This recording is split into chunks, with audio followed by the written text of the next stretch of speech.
Canada has just introduced a 25% tariff on American goods, impacting $155 billion worth of imports and shaking up $700 billion in annual trade. What's next in this escalating trade conflict? Canada's retaliatory response is making waves. On March 4th, the Canadian government rolled out tariffs on key U.S. exports, ranging from vehicles to energy and steel, as a direct challenge to U.S. trade policies set by the Trump administration.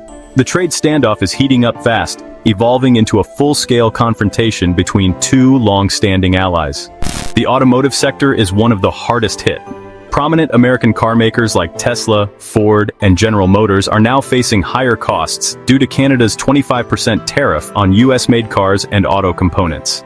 With trade between the two countries valued at around $700 billion annually, the ripple effects on supply chains are inevitable. Flagship models like the Chevrolet Silverado and GMC Sierra, built on both sides of the border, are squarely in the crosshairs. Ontario is also stepping up with an aggressive move. A 25% surcharge on electricity exports to the U.S. officials even warned that energy exports could be halted entirely if the conflict deepens. This isn't just a trade issue, it's a national energy concern for the U.S., casting serious doubts over long-term economic cooperation between the two countries. Beyond individual sectors, the trade conflict is rattling the broader economy. Canada's S&P/TSX index has dropped 1.5%, indicating rising anxiety among investors and business leaders. The Bank of Canada has issued a warning. If hostilities persist, the nation's GDP could shrink by as much as 3% over the next 2 years. That spells trouble for jobs, businesses, and household budgets as inflation and operating costs climb. The car manufacturing ecosystem is taking a hit, particularly in Canada and Mexico, where roughly 5.3 million light vehicles are built annually, 70% of which are destined for U.S. buyers. Tariffs on both sides are not only raising costs, but also slowing down production and dampening consumer demand. Canadians are facing steeper car prices, while higher U.S. import costs are driving up the general cost of living. Canada is also fighting back with a savvy media strategy. Ads are now running in 12 key U.S. states, including Florida, Georgia, Nevada, and New Hampshire. Billboards and media spots warn Americans, especially with an election around the corner, about how the trade war affects them directly. It's a clever move aimed at swaying U.S. public opinion and putting pressure on lawmakers to reconsider their stance. The key question remains, can Canada and the U.S. find common ground before the damage gets worse?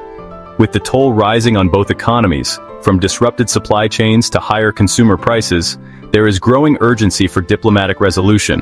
But will both governments step back from the brink, or are we looking at a prolonged economic clash with deeper consequences? Meanwhile, Mexico is taking a bold stance. Claudia Sheinbaum has delivered a clear message to Trump: we will not yield. This defiant tone signals a new phase in the standoff. While Trump threatens fresh tariffs, Mexico is rolling out countermeasures of its own.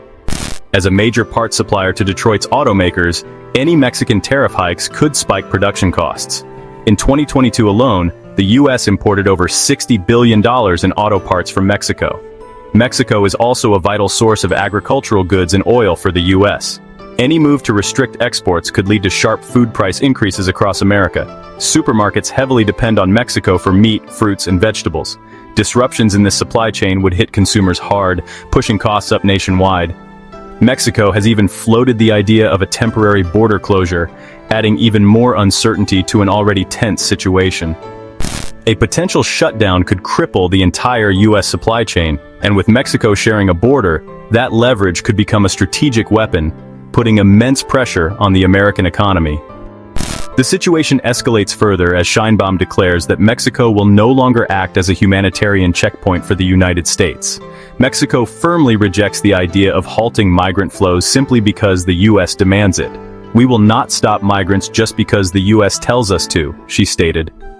This defiance, if followed through, means the continued flow of migrants to the U.S.-Mexico border could spark a major humanitarian crisis, right in the thick of the 2025 election campaign. If left unaddressed, this influx could evolve into a politically explosive situation for the Trump administration. In response, the U.S. is reportedly weighing the creation of a military-enforced buffer zone along the southern border. This could lead to active duty troops directly interacting with undocumented migrants, raising serious legal and constitutional questions. Would such a move be legal? And what precedent would it set for border enforcement during an election year when tensions are already running high? The numbers are staggering. Every year, Mexico processes and monitors millions of migrants, especially from Central American nations like Honduras, El Salvador, and Guatemala. Should Mexico withdraw its cooperation, U.S. border entries could surge past 100,000 per month, triggering one of the most severe migration crises in modern history. But this isn't just about tariffs or migration. Mexico is mounting a challenge against U.S. dominance. In a powerful statement, Sheinbaum declared, "We will live in freedom and dignity on our own land, not under Washington's orders." Her declaration reverberated across the region, drawing strong support from countries like Venezuela, Cuba, and Brazil. A potential anti-U.S. alliance could be forming, marking the start of a Latin American resistance against American hegemony. If Mexico stays on this path, it may not stand alone for long. The question is, can it hold its ground under intense U.S. pressure? Or will Washington retaliate even harder? Stay tuned as these geopolitical tensions continue to unfold. Meanwhile, Canadian Foreign Minister Melanie Joly has issued a fierce response to Trump's newly imposed 25% tariffs targeting key Canadian exports. Her message to Washington was sharp and clear: Canada will not be bullied. But this standoff is now about more than just tariffs. The conflict has extended to military alliances, strategic resources, and national sovereignty. Will Canada break away from U.S. influence? Or will it succumb to mounting American pressure? As America's top trading partner, Canada imports more U.S. goods than any other country. In 2023, trade between the two reached over $800 billion. Yet, despite these deep economic ties, the Trump administration slapped tariffs on aluminum, steel, auto parts, and lumber. The fallout has been immediate. U.S. construction costs are soaring, shaking up the housing market. Auto prices are rising, manufacturers are struggling with higher expenses. Everyday Americans are already feeling the squeeze at the gas station and grocery store. Economists are sounding alarms. This trade war could wipe out hundreds of thousands of jobs on both sides of the border. Joly didn't mince words. Canada has been a faithful ally for generations. Punishing our economy is like punishing your own people. Experts warn that tariffs are only the beginning. This isn't just about dollars, it's about dominance. Washington wants more: higher Canadian defense spending for NATO, expanded access to Canadian oil, gas, and critical minerals, and even control over freshwater resources like the Great Lakes. But Canada is pushing back. We will not allow strategic threats to be used as leverage, Joly declared. Meanwhile, Trump's team has accused Canada of fueling the U.S. fentanyl crisis. But the data tells another story. Less than 1% of fentanyl in the U.S. originates from Canada. The primary sources are China and Mexico. Canada has invested over $1.3 billion to strengthen border security and collaborate with American drug enforcement agencies. Yet, despite these efforts, Trump continues pointing fingers at Canada. Many believe it's a political ploy to force economic concessions. In a stunning twist, the Trump administration has even threatened to expel Canada from the Five Eyes, an elite intelligence-sharing alliance between the US, UK, Canada, Australia, and New Zealand. If Canada is removed, it loses access to critical intelligence networks, further straining a relationship already pushed to the brink. If Canada is cut off from critical global intelligence sharing, it could weaken defense alliances and leave the country out of key cybersecurity and military tech collaborations. But Ottawa is already preparing for that scenario. Canada is actively strengthening its intelligence ties with allies like Europe, Japan, and South Korea. Foreign Minister Melanie Joly didn't mince words. "We support Ukraine and we caution that a weak stance on Ukraine sets a dangerous example for China regarding Taiwan." Amid escalating trade tensions sparked by Trump's tariff war, Canada is forging its own path, taking bold strides to reduce its reliance on the American economy.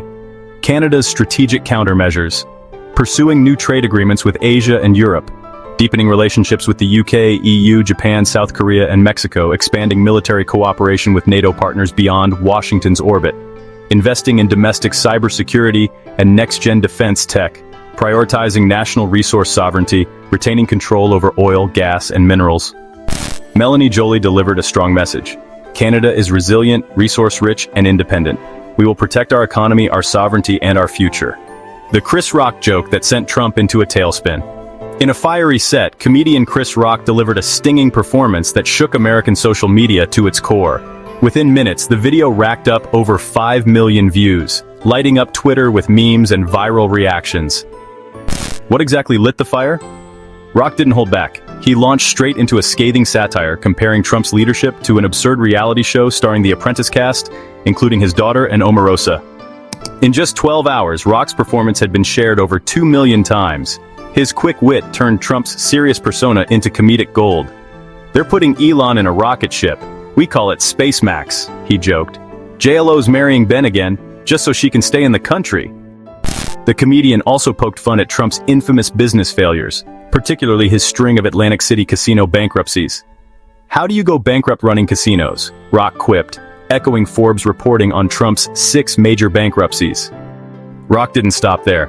He roasted America's obsession with appearances. If this guy looked like Jonah Hill, they'd have pulled the plug already. Then came more unforgettable jabs. Rock revisited Trump's most bizarre moments, like the time he altered a hurricane map with a Sharpie or stared directly at a solar eclipse. After the sketch, Google searches for Trump Sharpie skyrocketed by 300% in a single day. That sting hit hard.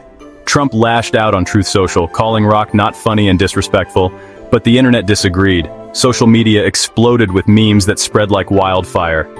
From sarcastic tributes to edited clips, Trump's public image became a global punchline overnight, and he wasn't the only one feeling the burn.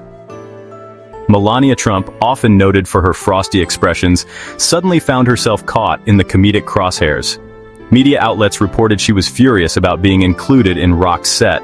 Viral clips resurfaced, like her famously dodging Trump's hand, which caused searches for Melania Trump to spike by 450% in just 24 hours. Chris Rock even cracked a COVID-era joke about the former president. "Let's address the elephant in the room. Trump's in the hospital for CO, and my heart goes out to CO." But this wasn't just another stand-up routine, it turned into a viral movement. Within hours, Twitter and Instagram were overflowing with memes, clips, and debates. Over 2 million shares and engagements later, Rock's performance became more than comedy. It became a cultural milestone. And you won't want to look away now. What's coming next is even more explosive. Scene 12, Democratic Party. The speech that followed unveiled deepening rifts inside the Democratic Party, with unspoken divisions still lingering. Scene 13, Bizarre Economic Claims. But the real shock came from unexpected angles. Bizarre economic claims, sudden emergence of Elon Musk as an unofficial political force. Contradictions in Trump's policies are raising eyebrows. Could this be signaling a presidency in disarray?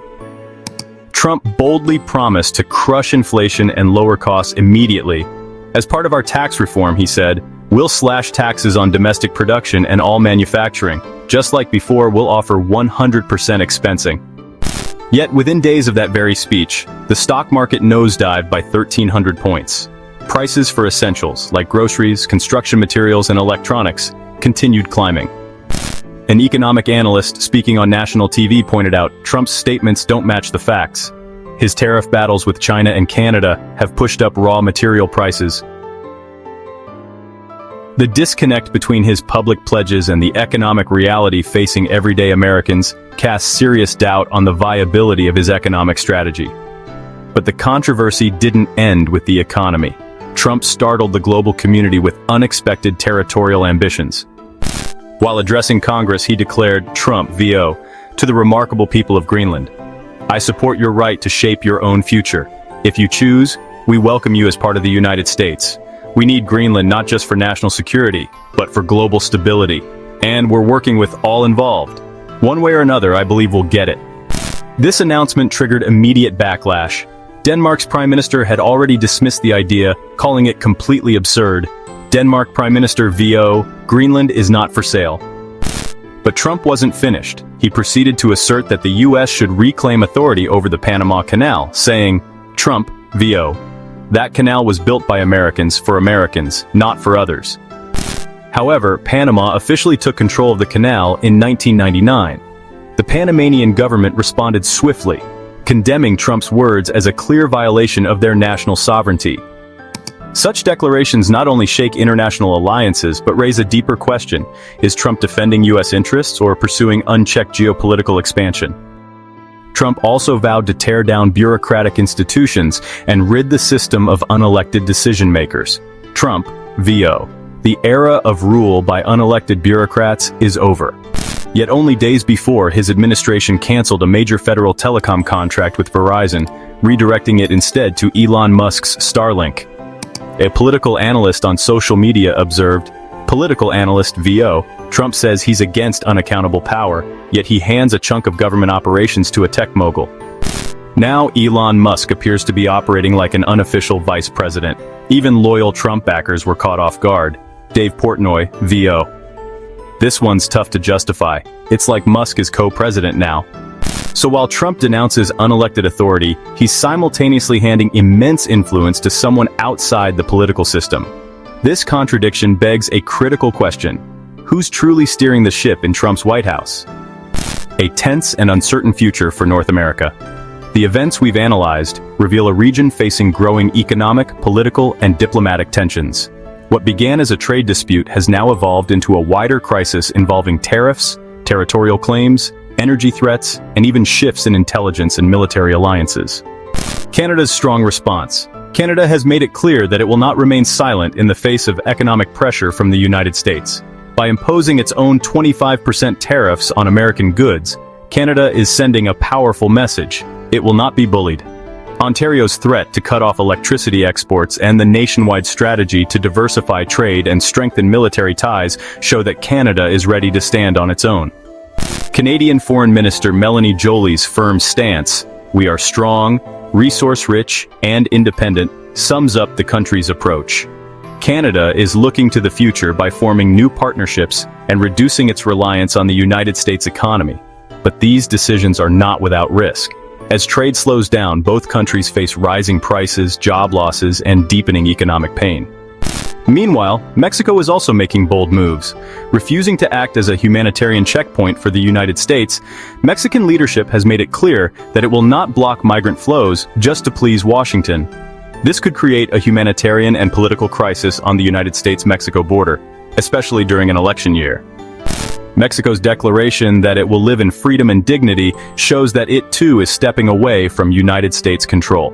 With support from other Latin American countries like Venezuela and Cuba, a regional alliance could form to push back against United States influence. This would reshape the balance of power in the Western Hemisphere. Mexico's threat to increase tariffs on car parts and restrict food and oil exports to the United States could have a major impact on the American economy. Food prices may rise, car production could slow, and supply chains might face serious disruptions. At the center of all this is former President Donald Trump. His promises to fix inflation, strengthen the economy, and cut taxes are not matching what's actually happening. Despite his strong words, inflation remains high, essential goods are more expensive, and the stock market has shown signs of instability. Trump's approach is full of contradictions. On one hand, he claims he wants to end bureaucracy and reduce the power of unelected officials. On the other hand, he gives massive influence to Elon Musk by awarding a major government contract to Starlink. Even Trump supporters are questioning whether Musk has become a sort of co-president. His foreign policy is equally confusing.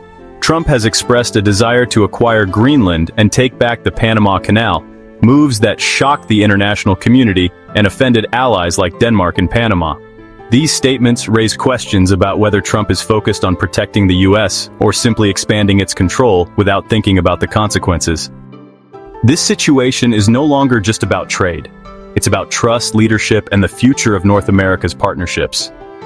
If Canada and Mexico continue to pull away from the United States, the entire foundation of North American cooperation could collapse. The United States may find itself more isolated, facing higher import costs, disrupted supply chains, and weakened alliances. The idea of America first may sound strong in a speech, but in practice, it could backfire if allies start to turn their backs. This is especially risky at a time when China and Russia are expanding their global influence. If the United States loses its closest allies, it may find itself in a weaker position on the world stage. The economic impacts are already visible. US manufacturers are paying more for Canadian parts. American consumers are seeing higher prices at the grocery store and gas pump. Canadian and Mexican trade partners are looking elsewhere for business, and international investors are becoming more cautious. Even stock markets are reacting negatively. The S&P/TSX in Canada fell by 1.5%, and the Dow Jones saw major drops after Trump's speeches. Experts warn that this trade war could cost hundreds of thousands of jobs and slow down the economies of all three nations. At the same time, public opinion is playing a bigger role than ever. Canada has launched a media campaign inside the United States to sway voters. Chris Rock's viral comedy performance mocking Trump has also fueled debate about leadership, truth, and America's image. Social media platforms are overflowing with memes, reactions, and serious discussions. In this new age of information, a viral video or a trending tweet can shape national narratives just as much as a government policy. The road ahead is uncertain. Will these tensions lead to long-term damage between the United States, Canada, and Mexico? Or will leaders come to the table and rebuild trust? It's clear that continuing down the current path could lead to deeper economic pain, political instability, and weakened regional unity. On the other hand, with careful diplomacy, mutual respect, and new agreements, the three countries could find a way to stabilize the situation and come out stronger together. Leaders from all sides will need to make critical decisions.